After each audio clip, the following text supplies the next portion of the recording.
आज हम मुग़ल साम्राज्य के ऊपर बात करेंगे। मुग़ल साम्राज्य की स्थापना किसने की थी? जहीरुद्दीन बाबर ने की थी। बाबर ने पानीपत का प्रथम युद्ध 1526 में इब्राहिम लोदी को हराकर मुग़ल साम्राज्य की स्थापना की थी। प्लीज़ बैकग्राउंड म्यूज़िक को इग्नोर करना यार। बाबर का जन्म देख लेते हैं। 1483 में फरगना में हुआ था। पिता का नाम उमर शेख मिर्ज़ा था। माता का नाम कुतलुक निगार खानम था। जो इम्पोर्टेंट बातें होंगी बाबर के बारे में वही बताऊंगी। बाबर तैमूर और चंगेज़ खान के वंशज थे। फरगना पर शासक कब किया था? 1494 में अपनी दादी की हेल्प से। काबुल पर 1504 में अधिकार कर लिया था बाबर ने। बाबर ने भारत पर पहला आक्रमण 1519 में किया था। यूसुफ जाति के खिलाफ 5 आक्रमण किए थे बाबर ने भारत पर।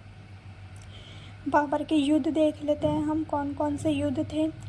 पानीपत का प्रथम युद्ध 1526 में, वही इब्राहिम लोदी और बाबर के बीच। बाबर जीत गया था। खानवा का युद्ध 1527 में बाबर और राणा सांगा के बीच हुआ था।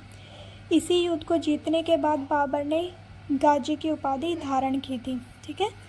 फिर था चंदेरी का युद्ध, कब हुआ था? 1528 में मेदिनी राय हार गया था। फिर है घाघरा का युद्ध 1529 में। बंगाल की सेना और बिहार की सेना हार गई थी। भारत में सबसे पहले तोप का प्रयोग बाबर ने ही किया था। बारूद और तोप की बदौलत बाबर की सेना दिल्ली सल्तनत इब्राहिम लोदी को परास्त कर पाई थी। तोपों को सजाने की विधि उस्मानी विधि कहा जाता था।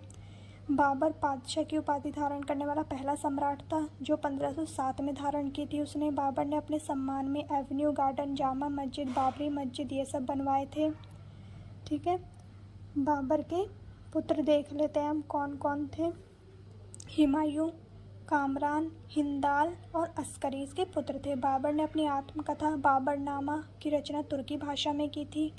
बाबर ने भूमि नक्शे के लिए गज़े बाबरी नक्शे का प्रयोग किया था। 1530 में बाबर की मृत्यु हो गई थी आगरा में।